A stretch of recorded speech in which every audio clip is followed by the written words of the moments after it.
একটা মিনার কাপ মাছ কাইটা ধুইয়া আমি প্যানে বসাই দিছি। আজকে আমি মাছটা হাতে রান্না করব। আমি কিন্তু চুলাটা অন করি নাই। আসলে মিনার কাপ মাছ এরকম কাঁচা কাঁচা হাতে মাইখা রান্না করলে আমার কাছে ভালো লাগে।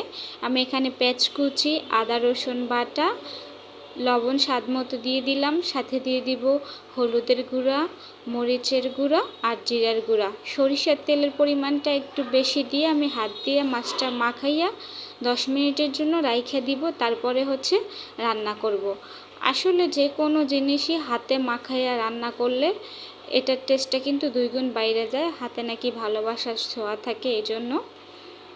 তো এই মাছটা কিন্তু আমি দুপুরবেলা রান্না করছিলাম। মাশাআল্লাহ, খাইতে অনেক বেশি মজার ছিল। এভাবে একবার ট্রাই করে দেখতে পারেন।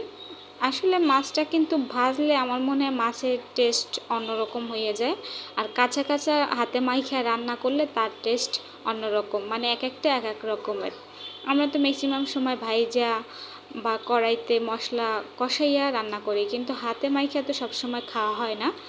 তো আমি মাঝে মাঝে খাই, আমার কাছে ভীষণ ভালো লাগে, এই জন্য ভাবলাম আজকে একটু ট্রাই করি।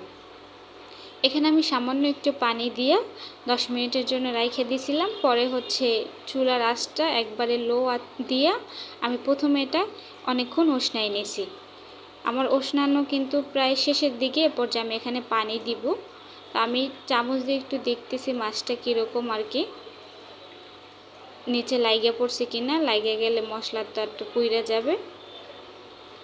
পানিটা দেওয়া শেষ। এখন আবারও আমি এটা আধা ঘন্টার জন্য শুধু রান্না করে নিব। কত সহজ, তাই না? হাতে মশলা দিয়ে চুলায় বসাই দিলেই রান্না করা শেষ।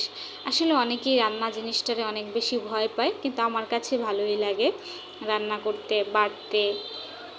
মানে কেউ মজার মজার রান্না করে খাওয়াইতে আমার ভীষণই ভালো লাগে, বিশেষ করে আমার জামাইরে। আমি জানি না কেন, কেউ যদি আমার বাসায় আসে, আমি সারা রাত চিন্তা করি তার জন্য আমি কী কী রান্না করব, কী কী খাওয়াবো, কী কী নাস্তা বানাবো, এই আর কি। কথা বলতে বলতে কিন্তু আমার মাছটা প্রায় শেষের দিকে। আমি এখানে বেশি পরিমাণ ধনিয়া পাতা কুচি দিয়া একটু সামান্য নাড়াচাড়া করে নিলাম। এ পর্যায়ে সবাই একটু লবণ চাইটা দেখতে পারেন। আমি অবশ্য একটু লবণ চাইটা দেখছি, এটা অফ ক্যামেরায়। তো আমার লবণটাও মাশাআল্লাহ পারফেক্ট ছিল। আমি এটা গরম গরম ভাতের সাথে খাবো। দুপুরবেলা এরকম গরম ভাতের সাথে হইলে আর কোনো কথাই লাগে না।